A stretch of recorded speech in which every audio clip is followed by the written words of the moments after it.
Hello guys, welcome back to another exciting Naruto fanfiction. Heart. If you're enjoying this series, don't forget to hit the like button, share this video with your friends, and subscribe for more amazing Naruto, which is what if Naruto became Konoha's perfect weapon. Now let's start the fanfic. Sarutobi stopped him. May I have a word in private, Kazekage Dono? The Suna leader hesitated for a moment before nodding. Their two guards accepted the silent command and bowed their heads before walking out of the room. Sarutobi suddenly sighed sadly as the blonde boy finally exited the room. Kazekage Dono, I know of what Suna is planning. To create a weapon out of the Shukaku's Jinchuriki. The Kazekage stiffened, his spine going ramrod straight. Sarutobi looked straight into the Kazekage's eyes as he spoke his next words. I warn you now that if you follow through with this, you will regret it forever. The Kazekage's eyes immediately narrowed. Are you threatening me? Sarutobi sighed again, shaking his head. No, you may do as you wish, I assure you that it will not affect the alliance. It is just, he trailed off as he turned his head to face the door Naruto had used to exit the room. You have seen tonight, the results of such ambitions. The Kazekage's thought. Then his eyes opened a bit more in realization. You mean that boy? Sarutobi nodded. Naruto is Konoha's attempt at a living weapon. We succeeded but, he trailed off slightly. But the price was too high. At least, I believe it was. He then turned to the Kazekage. Perhaps you might disagree, but if you find that you are wrong, could you live with that crime, I wonder? As Sarutobi returned to his office, he sat down in his chair with an exhausted sigh. His eyes landed on that familiar mask. You may go, Naruto, he said, his voice laced with weariness and his face showed his true age. Naruto inclined his head in a short bow. As you wish, he said, before he turned sharply on his heel and walked out the door. Sarutobi's face twisted in grief after the boy left. It always did. The guilt and anger he felt always gnawed on his insides. The eve after Kyuubi's devastating attack 6 years ago tore at his heart. Ate away at him. It hurt just to look at the boy. To see the results of his cowardice. The civilians wanted him dead, the council wanted a weapon, and the dying wish of their savior was left, forgotten in the wake of fear, hate, and ambition. Again, he wondered if it would have been better to have let the civilians have their way. No, he admonished himself as he shook his head. There was still time to save him. Death was finite, life would always provide possibilities at some point. Somehow he would find a way to undo this. The walk back to Suna seemed to lag on forever to the Kazekage. He longed to see the walls of his home again. But the trip had also given him ample time to think, and reflect upon his actions. Mainly, his actions against his son Gaara. The death of his wife at childbirth was an unforeseen consequence on his part. The priest, who had also died sealing the sand demon, had assured him that the only way for the sealing to succeed was for the beast to be sealed while she was in labor. He was never informed that his wife would die from the ritual. Filled with grief and rage over his wife's death, he had struggled to find an outlet, and eventually he could only find one. Gaara. He had blamed Gaara for his late wife's death and had even cursed his very existence. He vowed to himself that he would cut the family bond of father and son, and that he would turn Gaara into what the Suna village needed him to be. He had almost succeeded in that endeavor.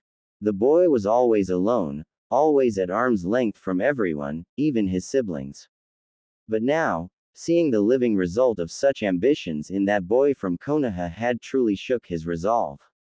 No matter what he said, or what he had done, Gaara was still his son. Could he bear turning Gaara's innocent green eyes into the same cold, lifeless hue of that boy's? Could he turn Gaara into what others had been calling him since he was born? A monster. About a week ago his answer would have been easy. But now he truly didn't know. He had seen a glimpse of the future. And he did not like what he had seen. Ah, Kazekage-sama. A servant spoke as the Suna leader entered his estate. It is good to see you have returned. We were beginning to worry. He spoke as he bowed lowly. Where is Gaara? Was the first thing that escaped his mouth. The servant looked up, startled at the question. It was very rare for the cage to ever make any mention of his son unless there were reports that he had killed someone else in the village. He is in his room, my lord. Shall I go fetch him? He asked rather uncertainly, afraid. No one wanted to go near Gaara. No. The cage spoke tightly. With a flare of his robe, he turned sharply on his heel and walked down the hallway towards his son's room. As he approached, he felt his steps heavy, the clack of his shoes against the wooden floor echoing off the halls. He looked to Gaara's oak wood door and opened it without knocking. And there he was, sitting in the middle of his room, hugging the old worn teddy bear he's had since he was a baby. A gift from his mother, the Suna leader reflected sadly as he recalled his wife buying the toy when she was still pregnant with him. As Gaara turned and caught sight of him, he saw the turquoise eyes widen in fear. The Kazekage didn't know how, but he would fix this. He would undo the wrongs he had committed upon his son, and perhaps someday. Gaara, he called. He saw the boy flinch as if struck, an act that sent a pang of something that took him a moment to recognize as guilt through his chest. Come here, boy. Gaara stood and walked over, his eyes meekly down to the floor. He sighed and moved a hand to touch the top of the boy's head when sand emerged and stopped him. Gaara looked up fearfully. Every time his father saw any form of resistance from Gaara, he would always get angry. But he couldn't control it, he didn't know how. The cage sighed heavily as he pulled back, allowing the sand to dissipate. Gaara looked up, for a moment before diverting his eyes. The cage sighed again. Gaara, look at me, he said to the young redhead who raised his head to look into his father's eyes. The cage stared into his son's eyes for several moments before he spoke. I'm sorry. The simple words seemed to have the force of a thunderclap in Gaara's mind, and his eyes visibly showed his confusion.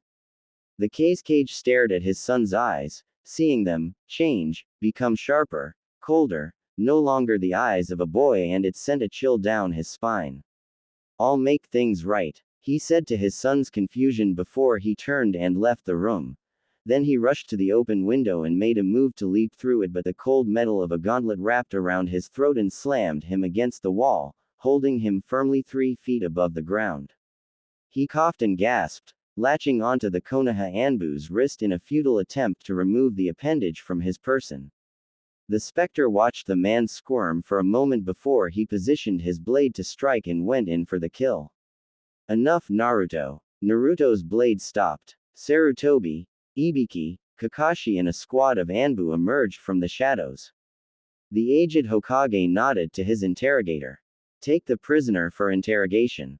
I trust you have our mole in custody as well. Ibiki nodded, of course. With a snap of his fingers, 2 Konoha Anbu stepped forward and grabbed his shoulders as Naruto released him. They began dragging him away, Ibiki following closely behind. Naruto slowly sheathed his blade and turned to face Sarutobi. Your orders, Hokage-sama. He spoke, his voice coming out in a deep baritone due to a voice-changing device in his mask so as not to be recognized by his voice whenever he was off duty, which was almost never. Sarutobi sighed. Nothing, Naruto. You may leave. The young Anbu elite bowed his head slightly before turning on his heel and vanishing in a swirl of smoke. Sarutobi sighed again as he turned to Kakashi. Come, Kakashi, he ordered before he too left the bloodied scroll room, Kakashi following close behind. Moments later, the two found themselves in Sarutobi's office. The old Hokage sighed as he removed his hat and plopped down on his chair. He looked older then. Kakashi waited as he leaned against the wall, his book nowhere to be seen for once, as he stared at the Hokage, patiently observing. Sarutobi rubbed his forehead tiredly before he raised his eyes to look at Kakashi. Well, he began. What do you think? Effective. Kakashi said, nodding slightly. His fighting stance and execution is near flawless from what I can tell, his precision and coordination is on the money and his general speed is impressive. Sarutobi leaned forward on his desk. What do you really think? Kakashi paused. Off the record. Permission to speak freely, Hokage-sama? He asked after a few seconds. Sarutobi nodded. Permission granted. The copy nin stated simply with a light shrug. I know the circumstances you faced that day, death, or living servitude, but to take it to such an extreme, that boy. He paused to gather the right words. Is more thing than man. Sarutobi sighed and leaned on his desk as he buried his face in his hands. That is why I want to undo the damage. The council has recently lost a number of members that fervently supported the idea of him as a weapon, and more open-minded individuals have taken their place. Kakashi raised an eyebrow. And you're telling me this because? He drawled. Sarutobi met his gaze with a spark of determination burning within his eyes. Because you will be assisting me. Kakashi raised both eyebrows. And how do you propose I do that? Sarutobi stood from his chair and walked to the balcony, lighting his pipe as he did so. He took a puff and slowly let the smoke out of his lungs. Uchiha Sasuke's Genin exam is coming up soon, is it not? Along with that of Hyuga Hinata. He half-asked, half-stated. Kakashi's eyes widened in alarm. He moved forward and stood in front of the Hokage, shaking his head furiously. No way. Sarutobi took a puff of his pipe and blinked lazily at his younger subordinate. What is the matter, Kakashi? It'll never work for one thing. He yelled, flailing his arms around somewhat frantically. And why not? The older ninja asked calmly. You're planning on putting something like that with 2 genin. The copy nin recited dryly. That would be like sticking a wolf dog in a sheep den and then being surprised when half the sheep wind up dead the next morning. Sarutobi stared straight into Kakashi's eyes, unflinchingly. I have already failed Minato once, Kakashi. I have a chance to make it right and I refuse to let it pass me by. You will help me. He bit out in a tone that Kakashi really didn't want to hear again. The copy nin sighed. He knew he was gonna regret this. Naruto slowly walked towards his home. It was a large estate hidden just on the eastern side of the village outskirts. The person that had built the estate was apparently a nature lover, for he had cut down almost no trees and had apparently chosen a natural clearing in which to build the main house. Other areas of the estate, such as the dojo, armory and library, were built on the tree itself, or around it. Giant tree houses, really. Naruto truly believed this home was simply far too lavish for someone such as himself.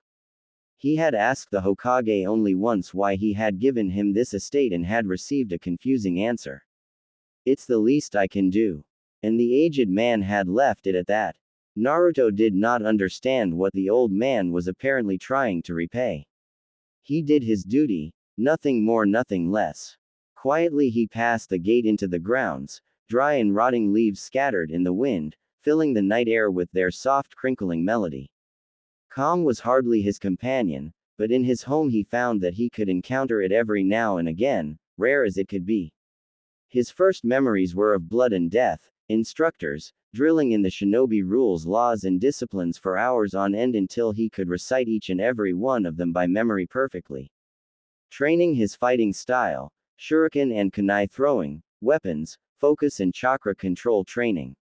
All his life was bent around the sole purpose of fighting. To the servitude of the Hokage. Only the one who holds that title could command him, and he would immediately dispatch any other that tried to command him more than once. Over the years he had seen other children his age that lived and enjoyed their lives. He had never spared them a second glance, he had never questioned why they lived one life while he lived another. To him, it was simply the way of things. He would never hesitate, never question, never stop. He was the perfect weapon. To think that the Hokage, her village, could allow something like this, it was almost nauseating. She knew of course there were many young people that were extremely powerful shinobi, but she thought her village was better than a place like Kiri. Uchiha Itachi had been their last example, and look where that had gotten them. Is something wrong? Naruto's voice brought her out of her stupor. It was still flat and emotionless, but much less foreboding without the voice-altering device in the mask. She shook her head. No, nothing's wrong. These are civilian clothes. Many genin wear them since none of the truly serious missions begin until their chunin. so it's not really necessary to have hidden kunai pouch or armor beneath the fabrics. Naruto nodded. It was logical, really. He turned back to the clothes rack and continued shifting through it. What form of clothing would you recommend? He asked after a few moments. Which ones do you like? She asked after a moment. I have never had any need for any other clothing besides armor. I am uncertain what colors are common amongst genin of the village. He stated simply. Kurenai had to hold back from gaping at him. But didn't you have clothes like this when you were younger? She asked incredulously. I have been in Anbu uniform for as long as I can remember. If I did possess civilian clothing at some point, I do not recall the time. He stated as he turned to her. Is something wrong? You are quite red. Kurenai was indeed red. Her fists were clenched tightly. It was common knowledge that children at the age of 12 could, most of the time, easily recall events as far back as 4 to 5 years. For him to have no recollection of ever having civilian clothing then, that meant that the Hokage had placed him in the Anbu when he was 7, 6 or perhaps even younger. She didn't know of anyone anywhere that had joined Anbu that young. Indeed, the standing of the Hokage had in her mind was dropping rapidly. She shook her head and took a deep breath in order to calm herself. All right, she breathed out after a moment. Well, I guess we'll be starting from scratch. It had taken a while, much longer than what Naruto had anticipated, but eventually they had settled on some clothes. Mostly dark colors. She'd been able to convince him on 1 or 2 pieces that were not black, but it would have been easier to pull teeth really. Still, Naruto throughout the day had felt quite, in a way, vulnerable without the familiar weight of his mask. And the sound of his unaltered voice disturbed him. How long had it been since he had heard his own voice? He couldn't remember. So it was with great care that he had left Kurenai to go to a weapons shop where he had acquired a metallic face mask that covered the lower half of his face. As he returned to his estate, he had carefully dismantled his Anbu mask and had removed the voice-altering device and had placed it on his new metallic one. Just behind the grill mouth design. His own voice without it was just too unfamiliar for his taste. A testament to just how long he had been using the device.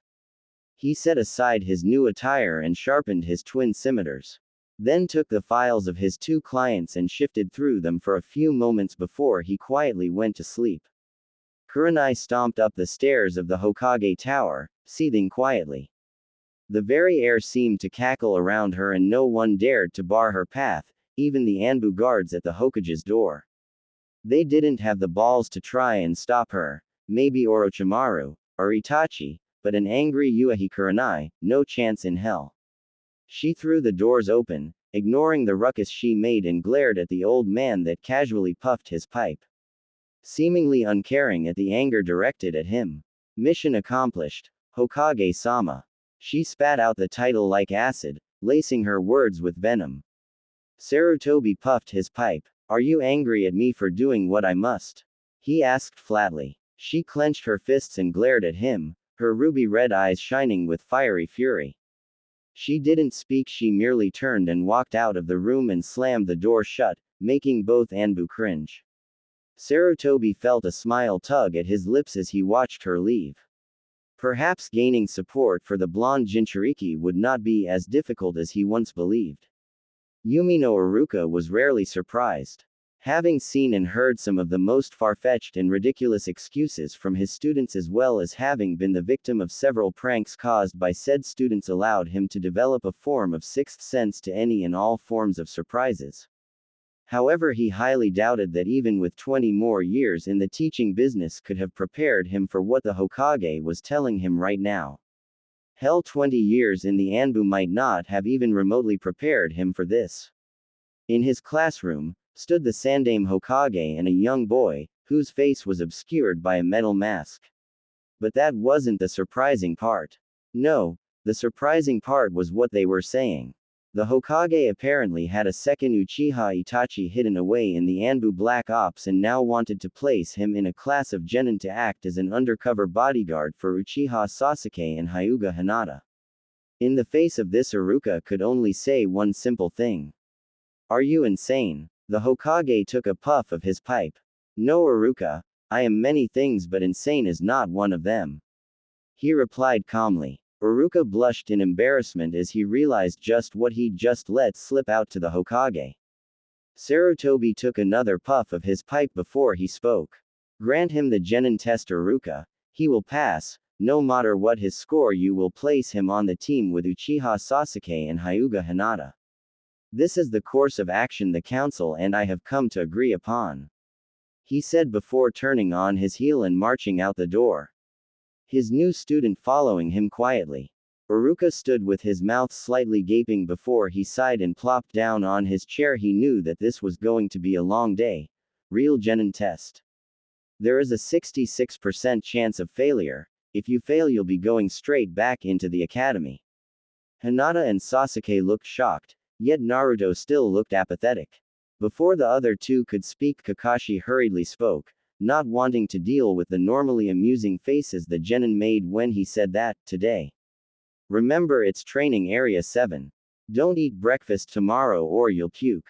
He said before vanishing in a puff of smoke. The three youths stood for a few moments before Sasuke, HMPHED, and left, his two teammates. Hinata watched the raven-haired boys retreat before turning her pale lavender eyes onto the last, masked member of the team. He was already walking away. She eyed him for a moment or two before he vanished in a puff of smoke. Sarutobi calmly puffed his pipe and sat in his chair as the roars of the outraged council members washed over his ears. Specifically the older generation of council members that had yet to retire, or die. What were you thinking, Sarutobi, placing that monstrosity with both heirs of the greatest clans of Konoha? Why would you even place him in a Genin cell to begin with? That monster needs to do what it was meant to do, complete suicide missions until it dies. One female member spoke up her opinion. Sarutobi took a deep puff of his pipe in order to calm his raging emotions. Sometimes he just wanted to take a kunai and pull an Itachi. God knows he could do it. Naruto on his own was just as strong, if not stronger than him, was in 2 cage-level nins were more than enough to kill off a few crippled and decrepit council members. He showed nothing of this, however, and spoke in a calm, simple way. Lady Arito, I suggest you hold your tongue. I may be old, but I am still the Hokage of this village. I have placed Uzumaki Naruto in the Genin team consisting of Uchiha Sasuke, Hyuga Hinata and Hitaki Kakashi because recent information has come to me indicating that attempts may be made on the lives of Uchiha Sasuke and or Hyuga Hinata. Naruto is the best one to guard them, since he is one of our top Anbu, and it is very likely that the attempts will be made outside of the village when they are on missions. The council were reduced to simply muttering to themselves since they were willing to do anything to protect the clan heirs of the two most important bloodlines in Konoha. Finally, one Homura stood. Very well, Sarutobi. However, once Uchiha Sasuke and Hyuga Hinata reach the rank of Chunin, Uzumaki Naruto should be returned directly to the front lines. Sarutobi's features tightened and he nodded, standing up and walking out of the room. That is what you think, Homura. I let this injustice pass once. I swear it will not happen again. He pumped his entire arm with as much chakra as he could and punched the young Naruto solidly in the face. Kakashi tried not to wince as the edge of Naruto's metallic face mask dug right between his knuckles, nearly breaking one. Still, Naruto could attest to the success of the attack as he was sent flying clear across their battleground, crashing into a tree, the wood groaning and creaking as a crack formed on the other side. Naruto snapped his head around and found Kakashi rushing towards him at high speeds, intent on keeping up the momentum his assault had granted him. Naruto put his legs to the tree trunk and jumped up in a flip just as Kakashi's fist was about to hit him. He went over the copy nin, flipped and landed behind him facing his back. Kakashi turned just in time to catch a foot to his face, making him hit the tree this time.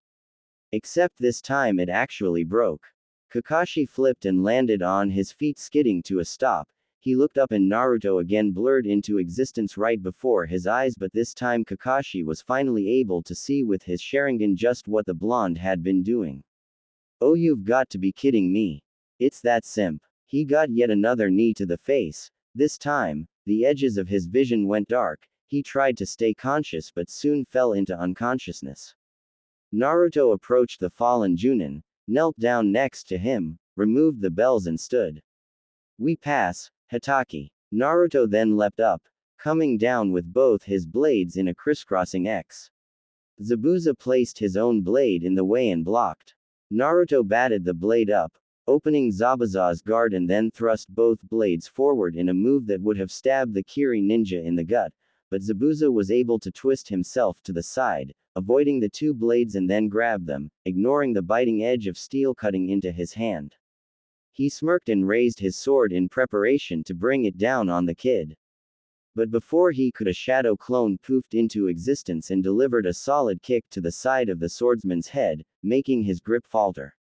Naruto pulled his blades back and cut two deep gashes across Zabuza's chest, not fatal, but extremely debilitating.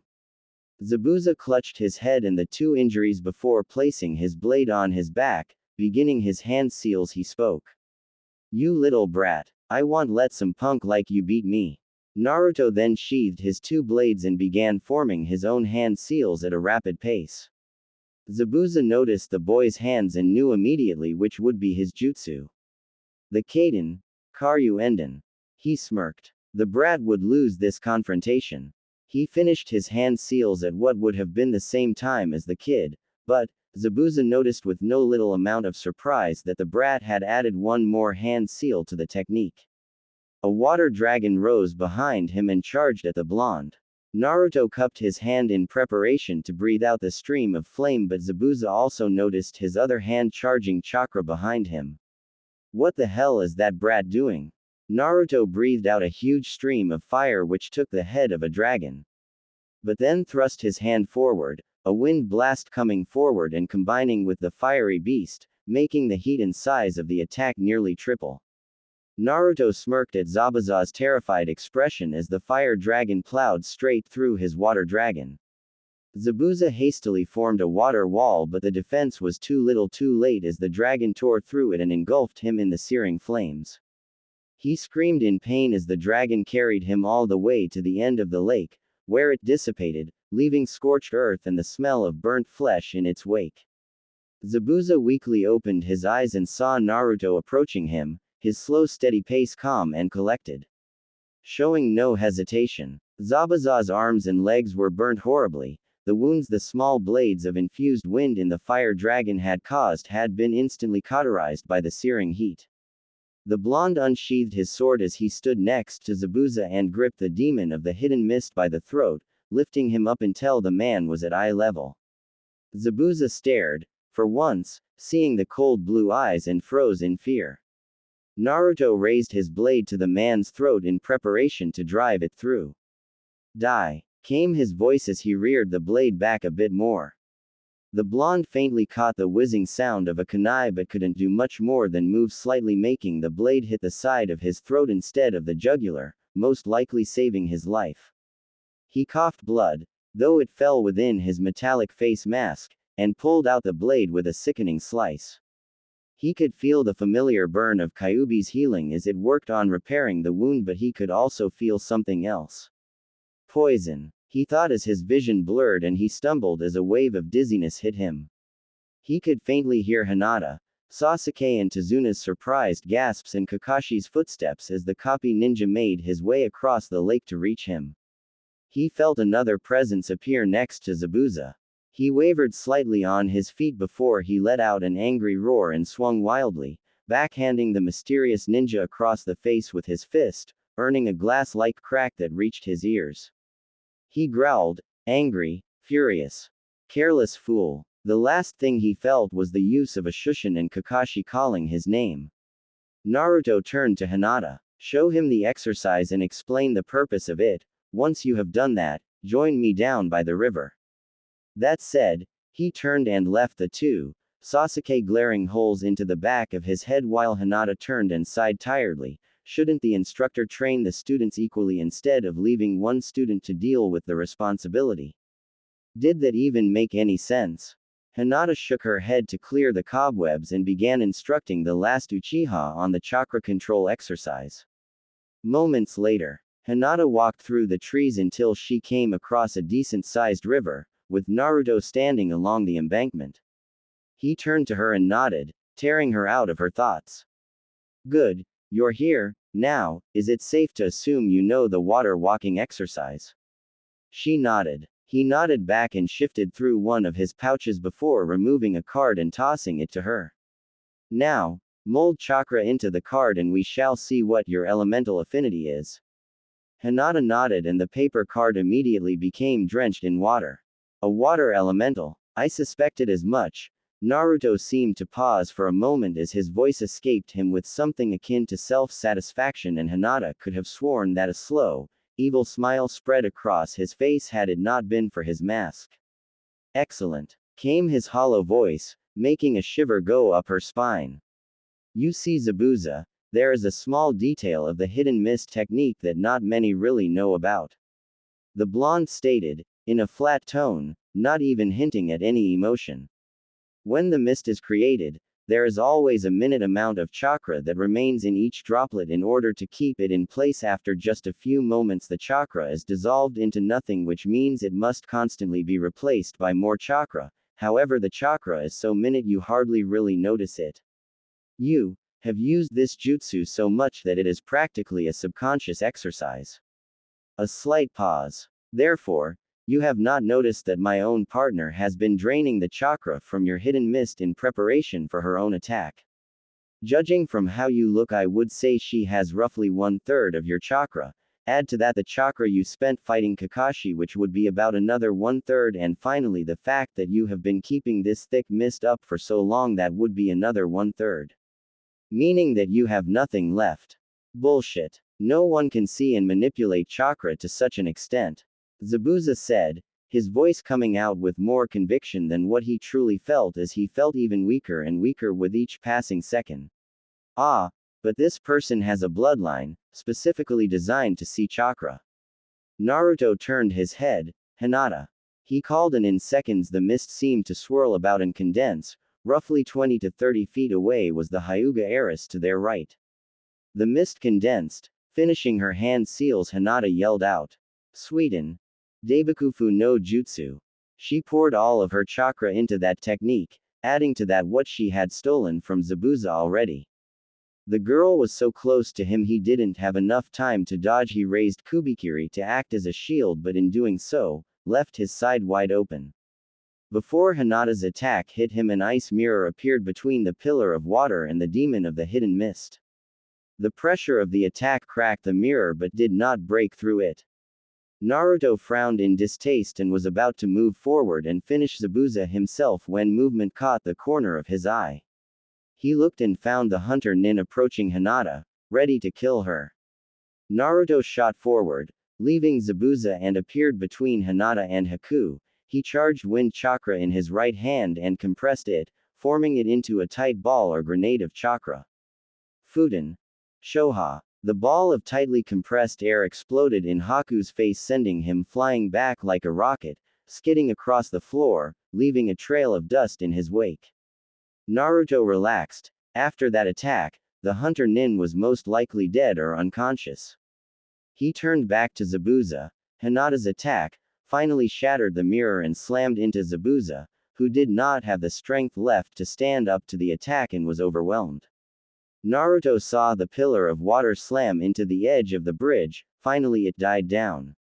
He turned to Hinata, who was on her hands and knees, panting after the exertion. Rest, was all he said before walking towards the now crippled Mist Nin. Zabuza was slowly trying to stand. The attack had broken 2 of his ribs, and the eventual hit against the edge of the bridge had also broken his left collarbone, leaving his left arm nearly useless. He looked and saw Naruto approaching him. He blinked, and the living weapon, directly in front of him. He snapped his eyes up and tried to swing his sword. Naruto sheathed the one in his left hand and caught Zabuza's wrist, stopping his strike. He then reared back his other blade and with a swift, sickening slice stabbed the demon of the hidden mist straight through his stomach. Zabuza's eyes widened as he hunched forward. Naruto's eyes widened slightly when Zabuza exploded in a cloud of smoke, revealing the hunter Nin. Naruto turned and saw Zabuza, struggling to stand where the mist hunter had lain at the end of his wind shockwave. He turned to the hunter Nin, whose mask had broken due to the chakra-enforced attack, revealing a feminine face. You took his place. Naruto sounded genuinely puzzled. Why? Haku coughed up blood, staining the gray floor of the bridge red. Because, he rasped out. He is someone I would protect, at any cost. Even your own life. Haku nodded, and smiled at the taller blonde. Was this a mission given to you? It's a mission I took on myself. Why? The feminine boy let out a small laugh. You'll have to learn for yourself. Naruto didn't move or say anything for a moment before he raised his left hand. Rest. With a swift chop, Haku's neck broke and he slumped, dead. Naruto pushed the Kiri Nin off of his blade and then turned to Zabuza, who was now standing upright. The blonde would have moved, but that's when there was a loud clapping coming from one end of the bridge. The two turned and found Gato and his men. Well, Zabuza, getting your ass kicked by a bunch of kids, I see. Zabuza grunted and turned to Naruto. It looks like my fight isn't with you anymore. Naruto could say one thing about Zabuza's final battle. He certainly lived up to the name, Bloody Mist. Naruto stood before two graves deep in thought when he felt someone approaching. He didn't even have to turn to see it was Hinata. We're waiting for you down at the bridge, she said. Hinata, came his hollowed voice. When you look at these two graves, what do you see? He asked. Hinata didn't know the answer other than the obvious, dirt and a cheap grave marker. So she remained silent. Naruto answered after a few moments. When I look at these graves, I see only that these two shinobi stand as a testament to this continent's twisted history of death and betrayal. One that is a never-ending spiral of hate and war. Hinata remained quiet for a moment before she spoke. I always knew there was something different about you, where most would see two shinobi who died side by side, regaining their lost honor. You see the hard, cold reality of things. She turned and began leaving. Before she was out of earshot, she looked over her shoulder and spoke. You are, possibly, the most intimidating person I've ever met. What made you that way? No more words were exchanged as Hinata turned and left. He would humor him. He slowly extended his hand, his claws extending and griped Gaara's own. Strong, almost to the point of pain, but the red head still delivered a firm handshake, the blonde noted. Uzumaki Naruto, he stated before turning, and with a powerful leap the living weapon vanished into the darkness of the night. The next morning, Team 7 walked up the stairs of the Chunin examination building. As they walked up to the second floor, they saw two genin bullying a group of others. A green-clad boy gets smacked across the face hard, sending him tumbling to the floor where his teammate caught him. You guys are too weak to be Chunin. You should just go back home now, one of the ninja spoke. Sasuke, trying to salvage some of his recently bruised ego, walked up confidently. Yeah, whatever you say, now drop the genjutsu, we're going to room 301. He stated, smirking at the two slightly shocked ninja. Hey, so you saw through it, but now we gotta see if you can back that up. He said as he moved to kick the Uchiha. Sasuke also moved to attack when Naruto appeared between the two and caught their respective attacks. This is pointless, he stated. Sasuke snarled angrily as Naruto once again had the entire room looking at him. Show off, he mentally scoffed. Lee, Tenten and Neji stared at the tall genin as Team 7 made their way through. There was a wariness in their eyes. None of them had even seen him move, he had just appeared. Lee was also quite startled. Being a taijutsu expert, his eyes had to adapt to his incredible speed, meaning he had faster than normal reflexes, and even he hadn't caught anything. The other genin that had been guarding the door moved to say something, but a quick dose of highly concentrated killing intent froze him on the spot. Naruto turned to his teammates. Uchiha, Hyuga, he commanded silently before moving ahead. Sasuke huffed angrily but followed nonetheless. As Hinata passed, Neji's eyes settled on her, holding barely veiled contempt. Hinata met his eyes unflinchingly as she passed. Soon, The gaze broke as she continued down the hall, not even turning to face her cousin. Neji's knuckles cracked as he clenched his fists. As Team 7 walked towards room 301, they saw Kakashi standing in front of the door reading his familiar orange book. He looked up to his, well, two students and smirked. Glad you all came, now you can take the test. What do you mean, sensei?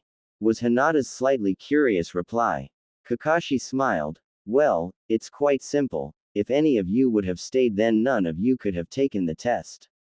This test is meant for a full 3-man team. Though with Naruto with you, the whole genin assembled could attack you and you'd still win. But, then why did you say it was from our own free will?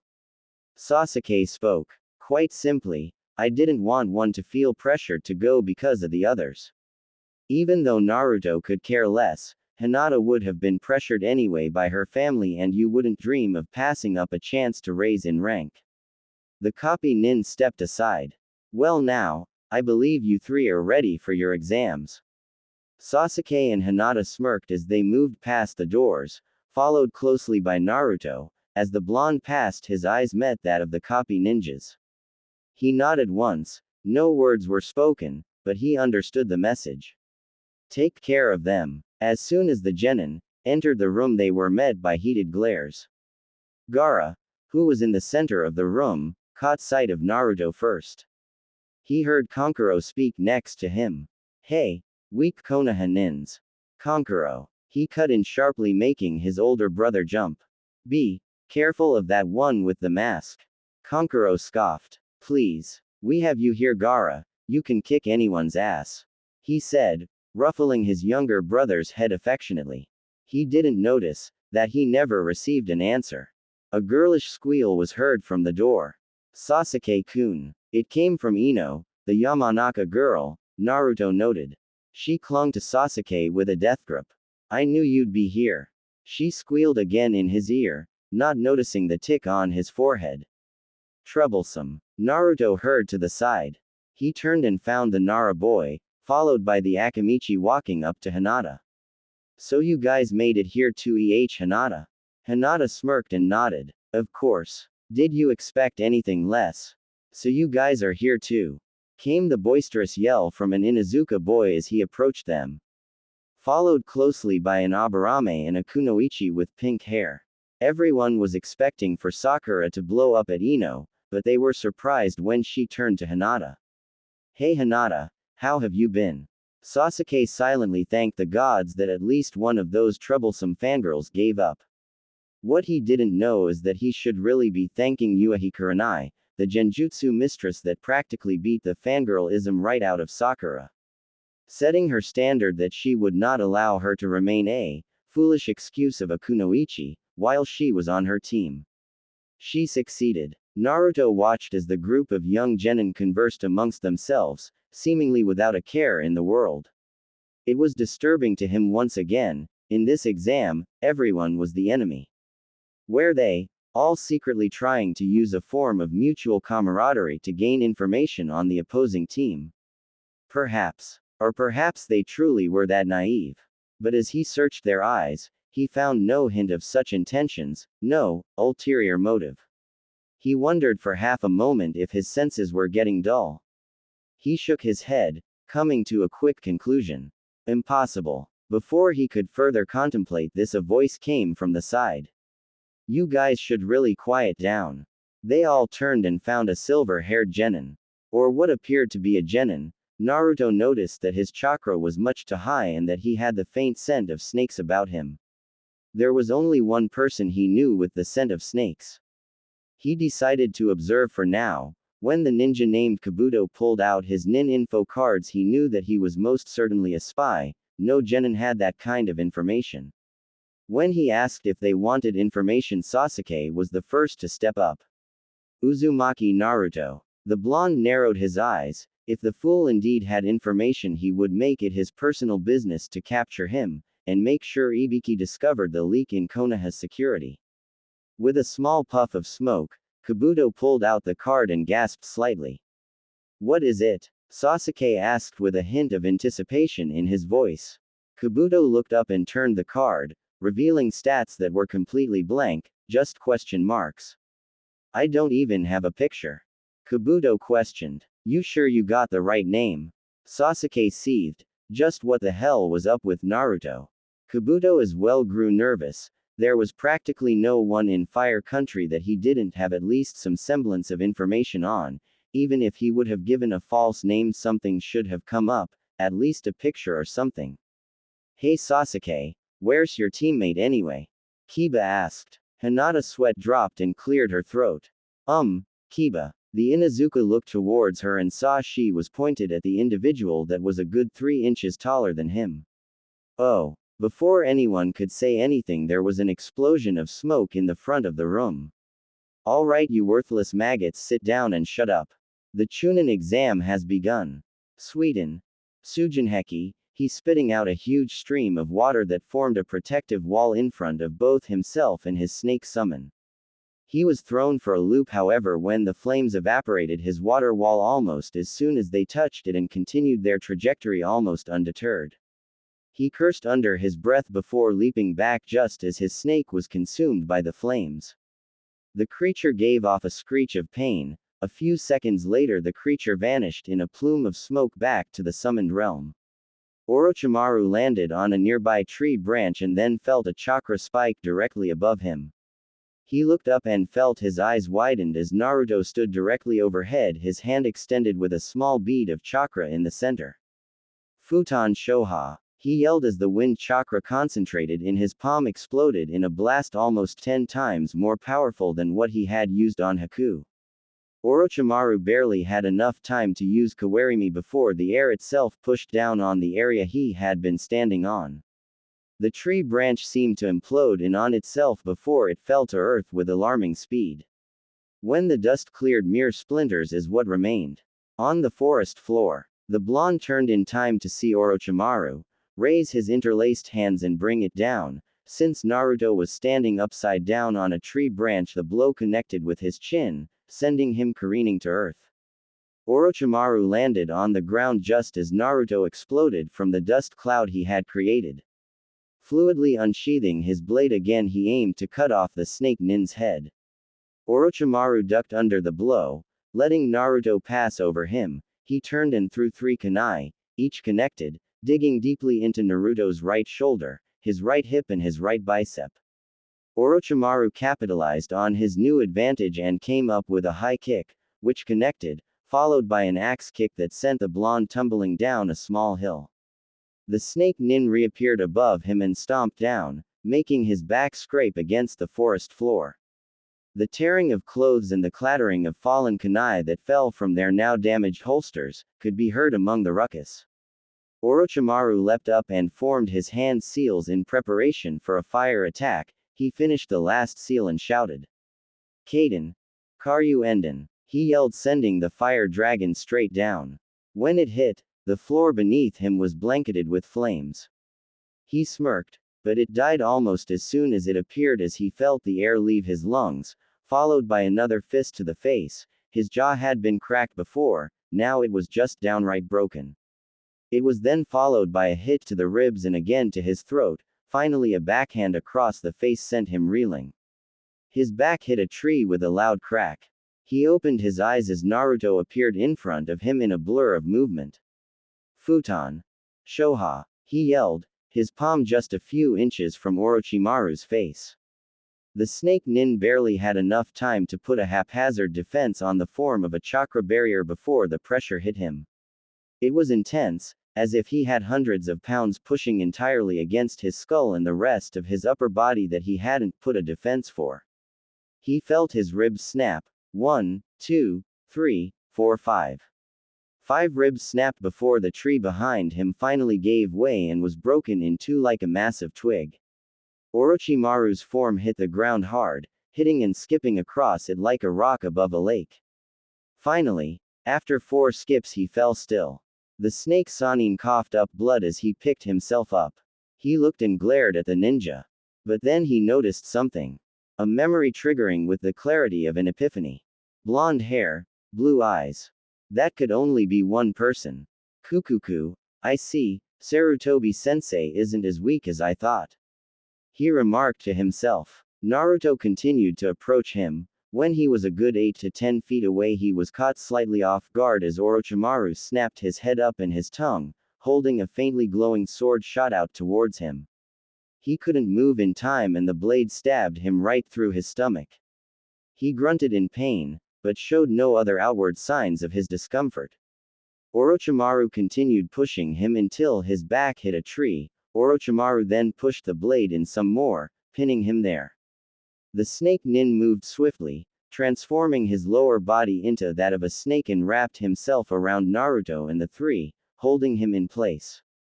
The Kyuubi, Jinchuriki. No wonder you were so strong, he said, hiding the pain of his broken jaw. His fingertips glowed with a blue flame. Gogyo. Fui, he was cut off, as Naruto, in a burst of supernatural strength, broke free from his hold and caught his wrist, stopping him dead. The blonde's eyes glowed a fierce red, and violent, blood-lusting chakra seeped out from him. In a fast fluid motion, Naruto unsheathed his sword and sliced off the monk's arm. Orochimaru screamed in pain and pulled back, pulling his blade out as well. He hissed between his teeth and swore under his breath as he felt even more Konoha ninja approaching.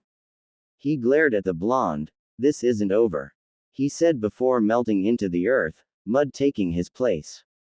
Naruto watched him leave with apathy. He could feel his stomach burning as the Kusanagi's poison tried to spread. The fox wouldn't let it though. He turned and saw that the arm he had severed off had a tattoo on it. One that he immediately recognized as a summoning tattoo. He walked over to the pale stump and grabbed it, not even looking or feeling slightly disgusted.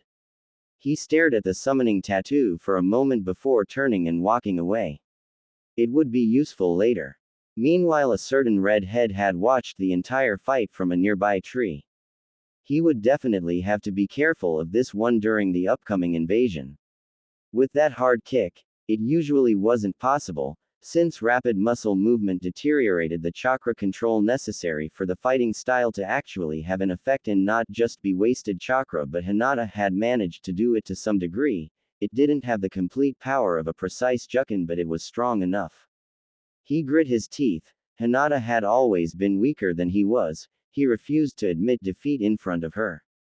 Fate would not allow it.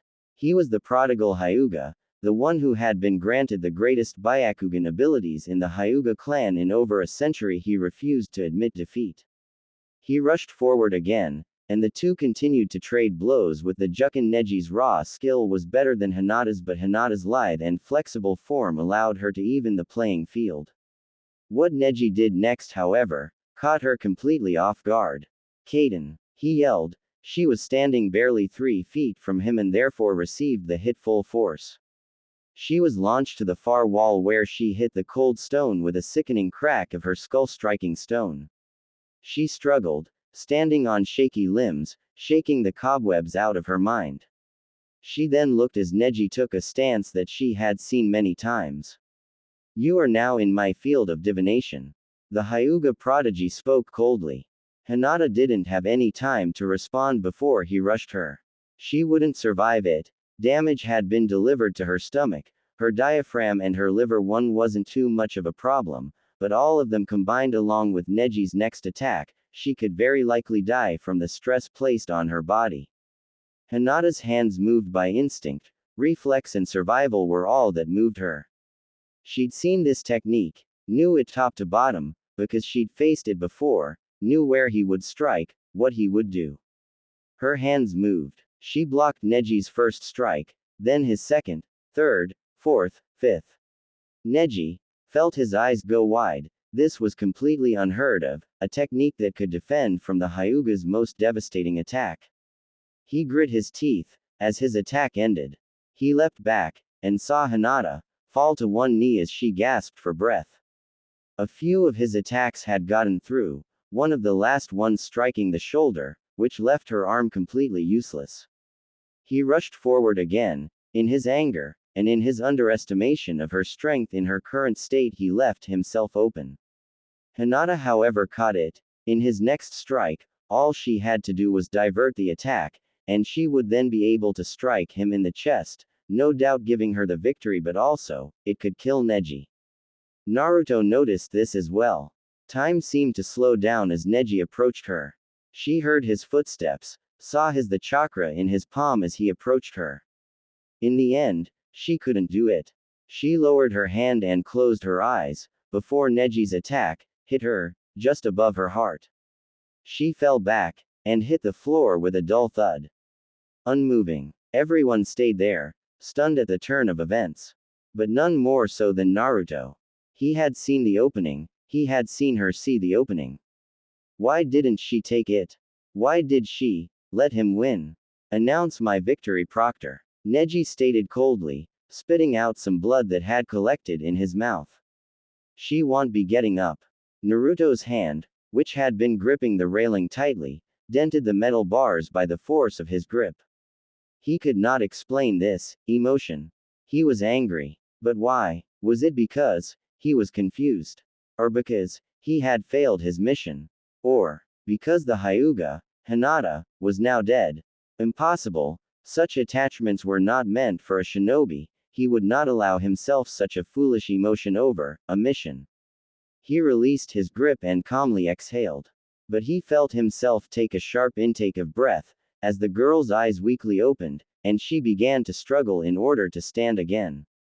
Neji, who had been making his way up the stairs, turned at the sound of coughing, and the splattering of blood on the cold stone. Why do you stand? You'll really die if you push yourself anymore. He drawled, hiding his surprise that she was still standing. Your fate decrees that you will lose to me. Hinata took a deep breath before she spoke. Her voice was strained, painful even. There is no such thing as fate, so stop hiding behind it, coward. Her words, though spoken softly, were heard through the entire room, that now seemed so much colder than before. Neji's eyes lit up with fury and he rushed at the girl, fully intending on ending her life. In a simple blur of red and black, Naruto appeared between the Hyuga, Prodigy and Hinata, catching his strike easily. Half an instant before Guy had his arm around the boy's throat in a headlock. Naruto shoved the boy's hand away and turned just in time to catch Hinata as she fell forward.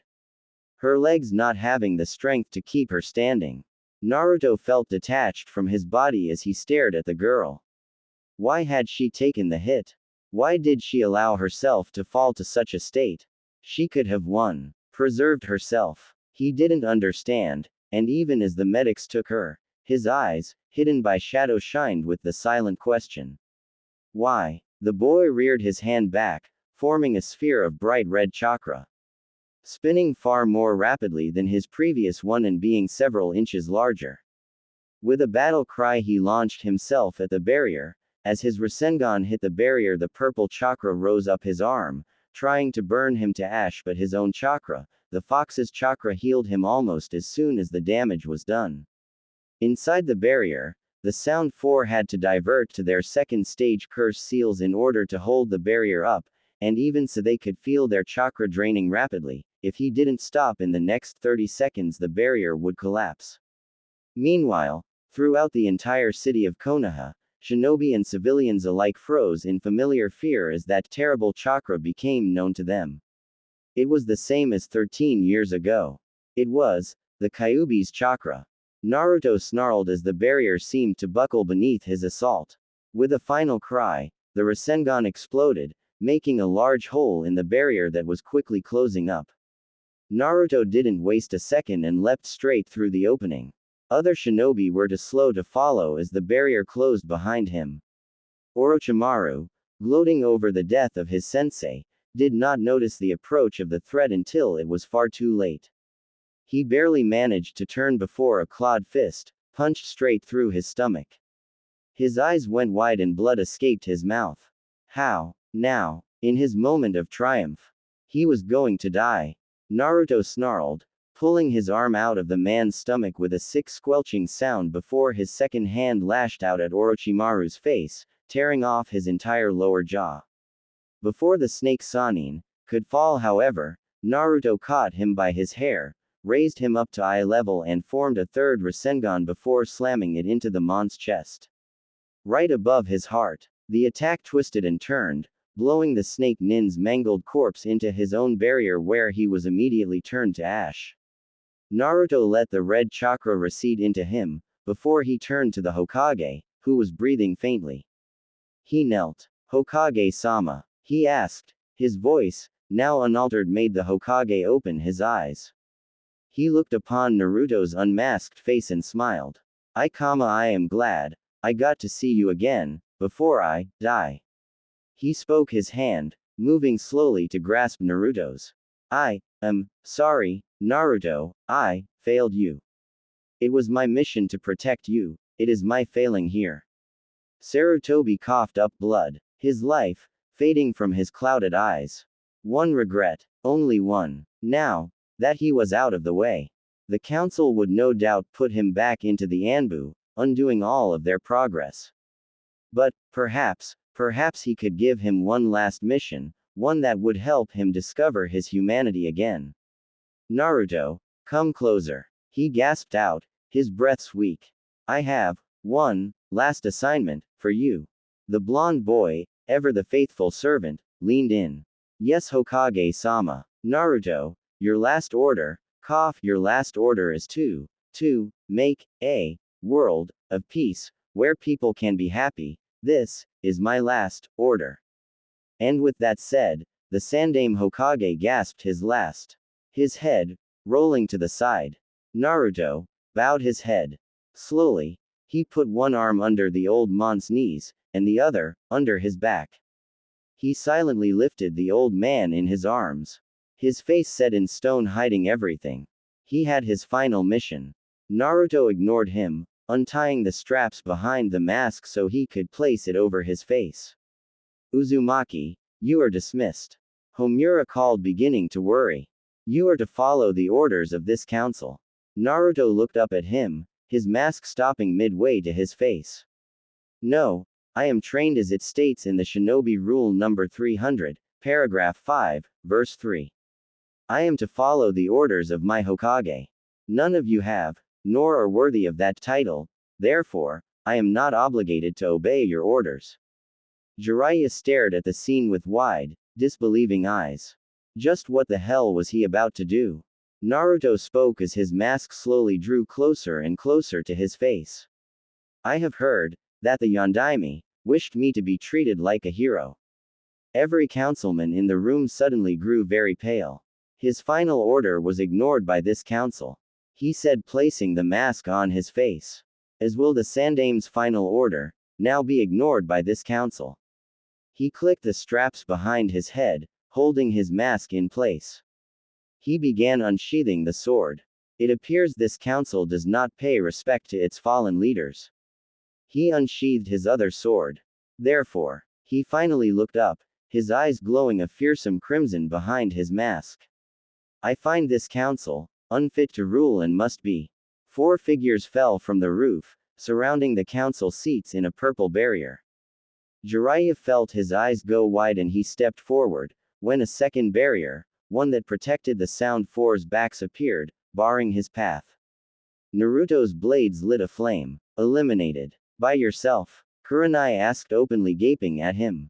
It's official. He's lost it. Tayuya muttered to herself. Naruto. Kakashi spoke up. You know that, up until this point I have supported you in almost everything you've done, but I must say this, are you completely out of your mind or just pretending for dramatic tension? The Hyuga clan taijutsu is considered to be the greatest taijutsu in Konoha. There is no way you could beat them all even with their currently weakened state. Not only that, but they have nearly the entire Inuzuka clan and more than half of the Chunin population of Konoha aiding them, along with the very powerful Ino-Shika-Cho trio. Ibiki spoke up. They continued to argue with him until he calmly spoke up again. Enough. This is what I have decided. Jiraiya, you are to lead the attack against Danzo. I do not care how you do it, but you have 3 days to prepare for it. You are all dismissed. He spoke with a tone that indicated his decision was final, and while most of them didn't like it, they each filed out. Hyuga Estate. Refugee Camp. Hey forehead. Came Aino's loud voice. Sakura turned and saw her former friend, rival, approaching. Ino. she asked as the girl embraced her. The past few weeks had been nothing but absolutely hectic. Their world had just started spinning faster and faster, and it didn't seem like it would stop. Seeing a familiar face among the chaos was a relief in and of itself. Hey forehead, when did you show up? Ino asked, pulling away. Just yesterday. Why? Because, me, Choji, Shikamaru and Kiba are all over by the tents near the lake. She said, smiling. Come on, let's go. She said, dragging the pink-haired girl along. It was a few moments later they arrived where their friends were all sitting by the fireplace. Hey guys, look, who I found. Ino yelled, catching their attention.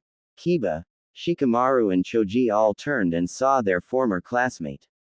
Sakura? Kiba asked, shocked. The pink-haired girl smiled and sat down.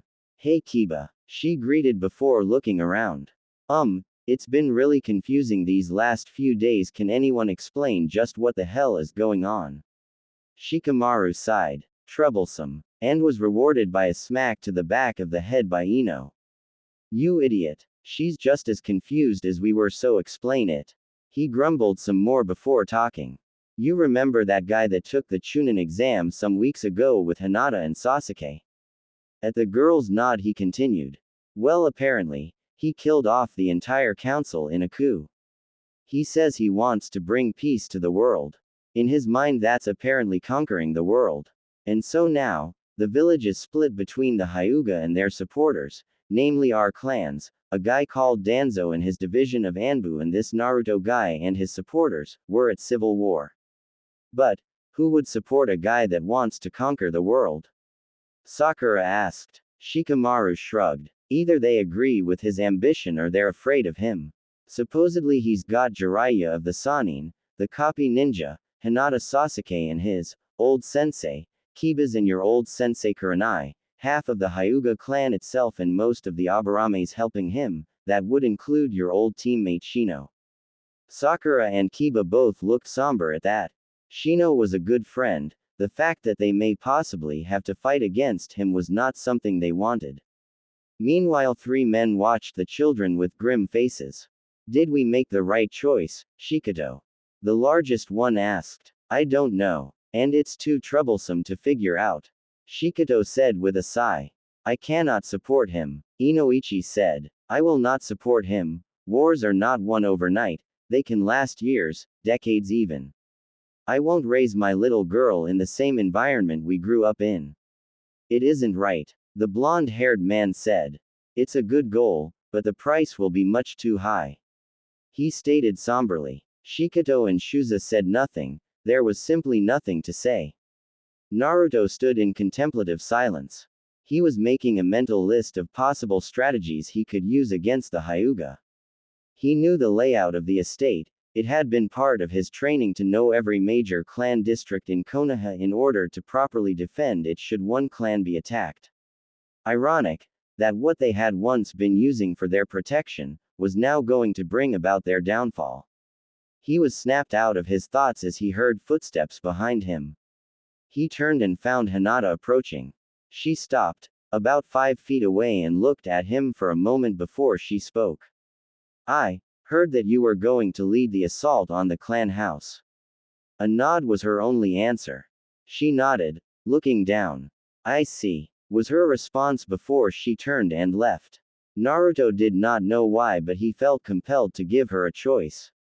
Would you like me to spare him? Hinata stopped for a moment before she said one word. No. Battered and bloody form of Sarutobi Asuma. With a casual flick he tossed the elite Junin aside, his head hitting the wall with a crunch. Whether it was from the wood, or from his skull, none knew. Naruto's red eyes stared past the 36 or so ninja between him and his prime targets. Inuzuka Sume, Akamichi Shuza, Nara Shikato, Yamanaka Inoichi and Hyuga Hiyashi. He stepped forward, immediately backhanding one ninja that approached, sending him into the wall, followed by an upward slice to a second ninja and a spin kick into another man that sent him flying down the hall and crashing into another of his allies. He grabbed another ninja by the wrist and spun around, swinging him like a bat, With his flailing legs he kicked two others and slammed into another until he finally crashed out one of the windows. He latched onto the throat of another ninja and with a quick snap, broke his neck. Hayashi watched the bloody display and snarled as his men backed away in terror. Cowards, 20 men run from just one. And Anbu, one of the few that had joined his faction, looked to him and spoke plainly. The narrow hallway nullifies our numbers, and no one wants to face those blades. More were cut down, dozens more. Until finally, the blonde's path of death ended as he stood before the 5 clan heads. The 5 individuals that stood before him and his ambition. His fists cracked as he clenched them. His rage was almost visible in his eyes as well as the eyes of Inoichi and Shikoto. You fucking monster. He was almost frothing at the mouth. Sum had been a good friend of his, for many years. I'll kill you. His voice was a hateful whisper, but became an enraged yell. You fucking bastard, I'll kill you. In a second Shuza had placed the first of his clan pills into his mouth, his chakra tripled and Naruto's eyes momentarily widened in surprise. He pulled out a full tail of the Kyuubi's chakra to supplement his own power until he would still be above the Akamichi's chakra output. He was surprised however at the extreme speed boost the red-haired Akamichi had as the man appeared next to him and delivered a solid fist to his face. It hurt. A lot. Naruto flew to the side of the building, his back cracking as bones gave way. He grunted and again felt Kyuubi's chakra mend and heal, even as the bone fragments remained in his back. Before he could move, Shuza was upon him, his fists flying, hitting his right cheek, then his left, then his right, his left again. His face mask shattered, showing his bruised cheeks that were quickly healing. His mouth opened to take in air, showing broken and knocked out teeth which he quickly spit out lest he choke. New teeth regenerated quickly. Shuza, seeing the damage he delivered completely undone in mere seconds, screamed in rage. Growing his right hand out, he slammed it into the blonde, pinning him against the wall, using the full weight of the Akamichi's jutsu to crush him against the wood splinters and concrete rubble. Naruto struggled to breathe, his breath coming out in short, quick pants as the Akamichi continued to crush him. His ribs soon snapped under the strain, coming dangerously close to his heart and piercing his lungs. He focused as best he could, forming and molding the red chakra as it formed tendrils that went over Shuza's hand and stabbed into his forearm, trying to push him back. The red-haired man screamed, and struggled against the pain, trying to continue pushing down on the blonde as the red chakra began pushing him off. The Akamichi cursed and put the second pill in his mouth as Naruto's chakra tendrils spread and pierced his stomach and legs. His muscles doubled in size and his chakra output tripled. He ignored the injuries and crushed him with renewed vigor. Naruto grit his teeth and again struggled to breathe. As he attempted to take another breath, he suddenly felt a grip tighten on his neck. He snapped his eyes open and shifted his eyes down, seeing a shadow clenching around his neck. He felt the edges of his vision grow dark.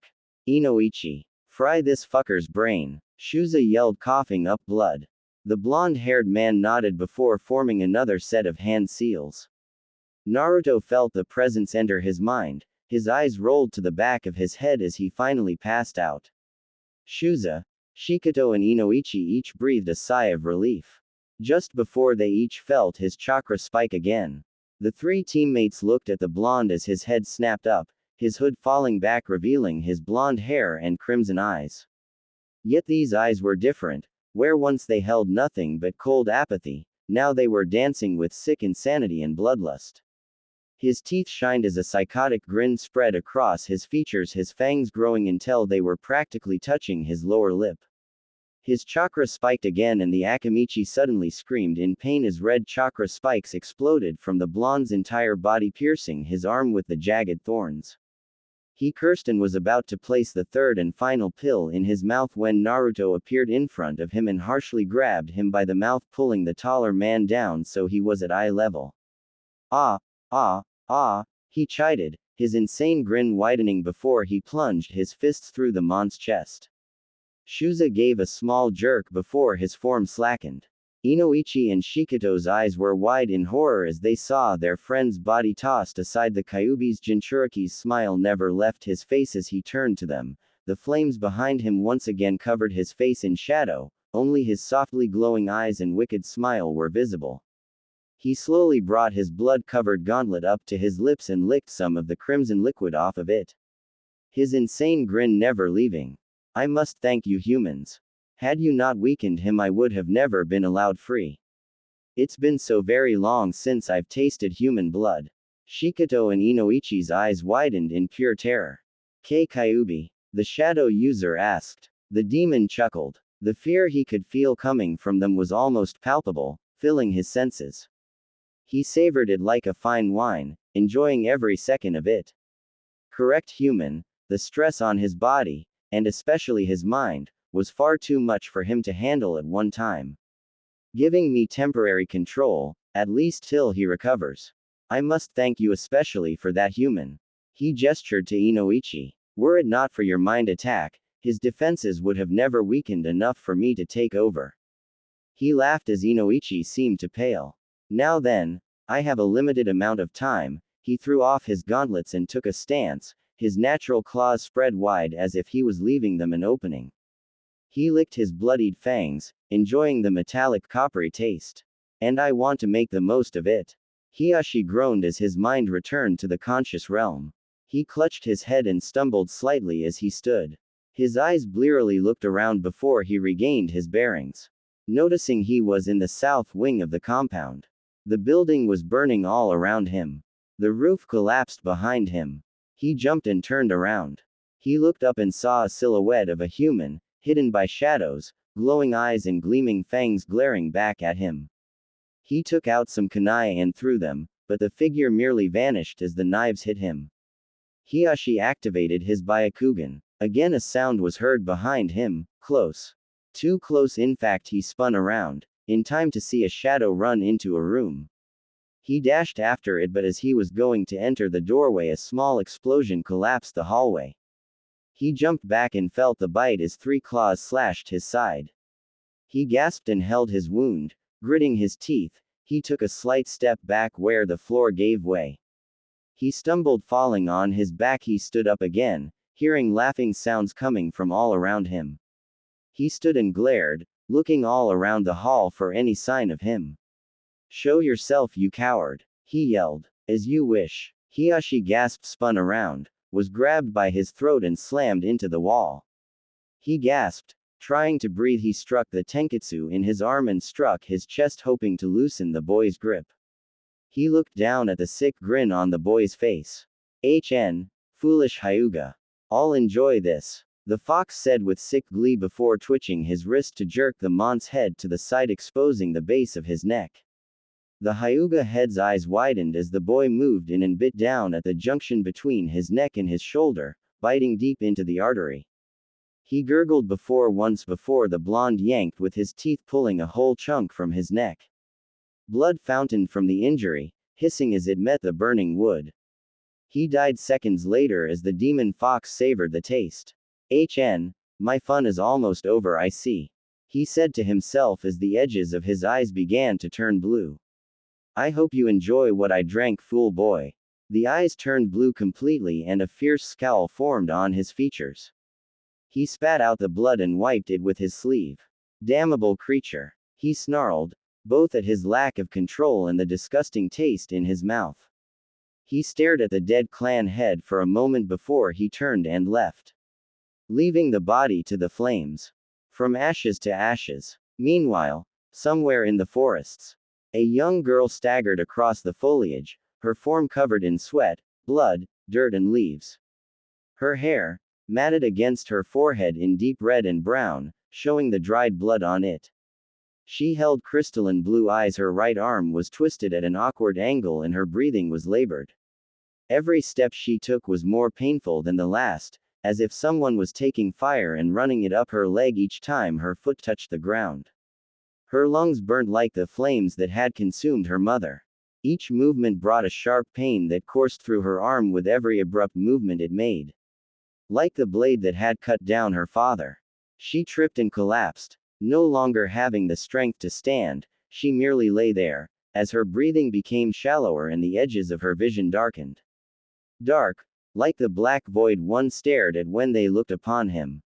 Her head throbbed with pain, as if someone was pressing down on her skull with crushing force, like the gauntlet that had crushed her brother's skull. She blinked, and as she opened her bleary eyes again, a dried leaf colored a fiery orange-red fell before her. Red, like the eyes of the demon that had taken her family. As her eyes rolled to the back of her head and her consciousness finally left her, she barely heard a faint call of, Tsunade-sama, before, nothing. Just blow up in his face. He had to be very careful in this. He took a deep breath and spoke. As of right now there are still too many variables. Too many complications that could appear due to either decision. I suggest a wait and see approach. Depending on future events we will make our decision then. He spoke calmly. Mutters were heard throughout the room, some positive, some negative. He didn't really care that much. As long as they remained in line they could say whatever the hell they wanted. What will we do with the refugees? Gaara sighed. Should Konoha shinobi come looking for them, then we will hand them over. Until that time, we will provide refuge for them. More mutters were heard. He ignored them all as he stood. I assume that is what you wished me to discuss with you. If that is the case, then I take my leave. He turned and walked out the door, leaving the councilmen to themselves. Tamari sighed tiredly as she flopped down on her bed. All day she and Konkuro had been assigned the D-rank mission of getting the civilians into their quarters and helping carry the injured and near-dehydrated individuals to the hospital. Her hands still felt the sting of wooden slivers as she had carried that damn stretcher to and fro for about an hour. Before she could drift off to sleep, a voice from the corner of the room reached her ears. Tired, she jumped about 3 feet in the air, which is remarkable considering that she was laying down. She fell off the bed and into a tangled heap of limbs and sheets at the edge of the bed. She glared up at her brother's look of boredom. Don't do that, she ground out through gritted teeth. Gaara merely raised an eyebrow. Do what? Tamari snarled before picking herself up from the ground and sitting on the bed. What the hell do you want now? Gaara sighed and leaned back on the chair. So, you think it's the same guy? Tamari stiffened before looking away. Red hood, black clothes, 2 swords and gauntlets. Yeah, I'm pretty sure it's him.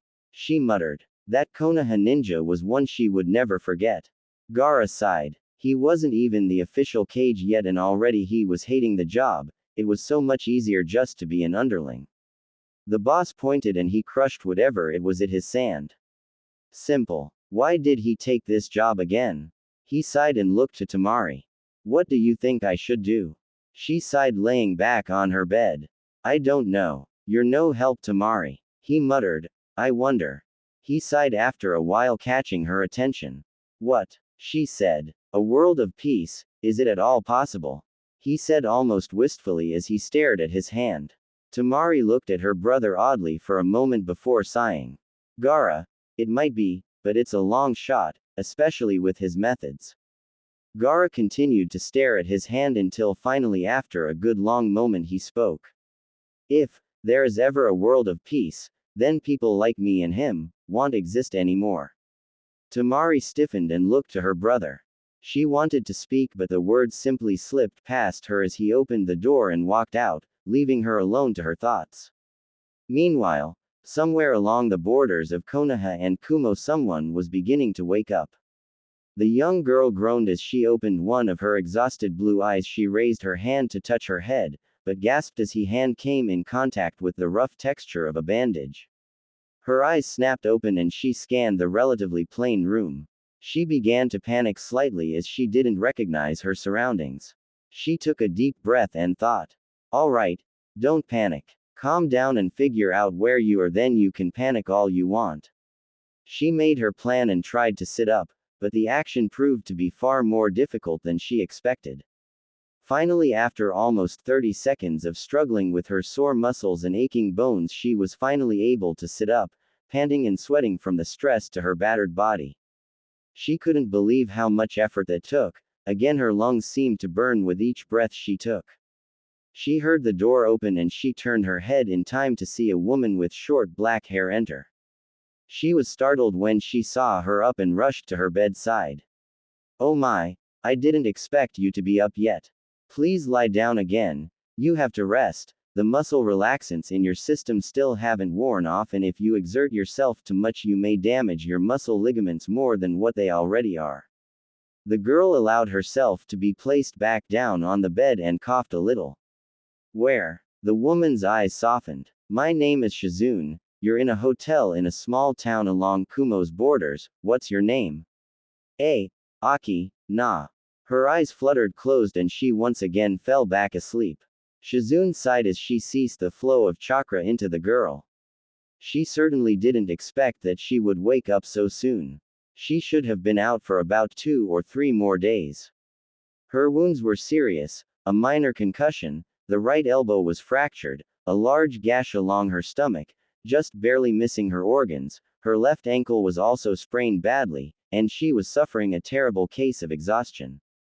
The door opened again, revealing a woman with long blonde hair in 2 pigtails.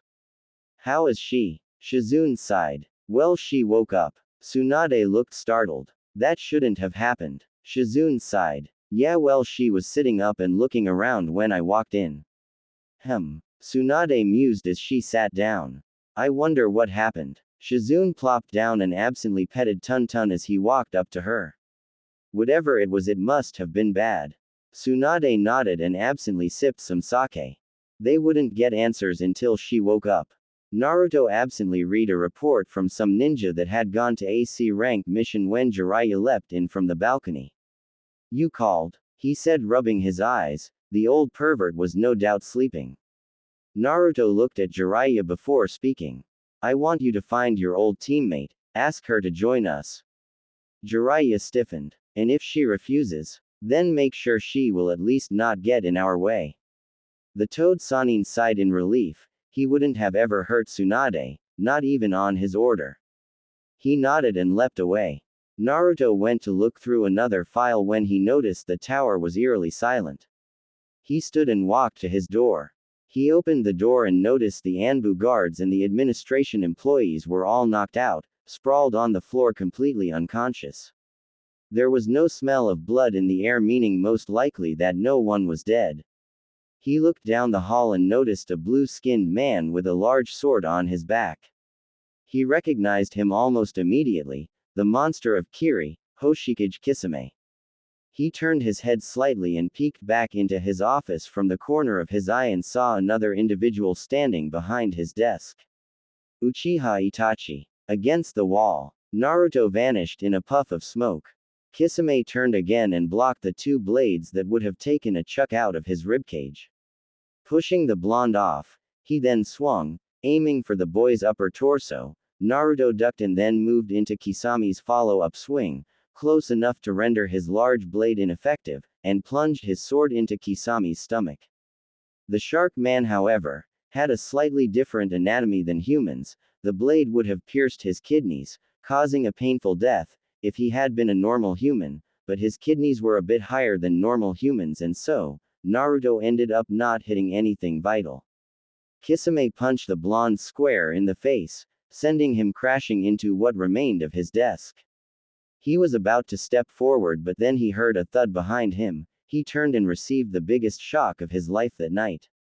Uchiha Itachi, the most feared missing nin alongside Orochimaru, was laying on the ground, blood seeping from his mouth. His pupils were dilated and the Sharingan slowly faded into black obsidian. The shark man sensed the approaching presences and knew this was one fight he couldn't win. He hoisted his partner over his shoulder and both immediately vanished in red wisps of smoke. Naruto calmly walked out of the rubble and took his blade from the floor, sheathing it. He rubbed his sore jaw and managed to turn his gaze into one of apathy just as the Anbu and Junin entered the room. The masked individuals looked at the wrecked room and turned to their as of yet unofficial Hokage for an explanation. Naruto adjusted his jaw, and spoke. "I want all Anbu search teams to comb the village. Your targets are 2 S-class criminals, Uchiha Itachi and Hoshikage Kisame. Capture alive if possible, if not dispose of them." He looked around the room once, and get someone to clean this mess up. Yes, sir. Right away. The Anbu captain saluted before they all vanished in a puff of smoke. Naruto rubbed his forehead. He would definitely have to up the training programs. What good were the guards if they arrived after their leader was dead? Eyes. Those blood-red orbs flashed into view and she sat straight up. She gulped down her fear, and immediately replaced it with anger and determination. She would get stronger. Naruto let a slow smile dance on his lips, as he read the reports from the Sound 5. They had returned with nearly double what he had asked for. Indeed, there were several that merely wanted to kill him, but Ibiki's cross-references had pointed them all out and had them discreetly eliminated. Many of the senior Leafs, meaning the people that had been born and raised in the Leaf Village, did not take kindly to the newcomers.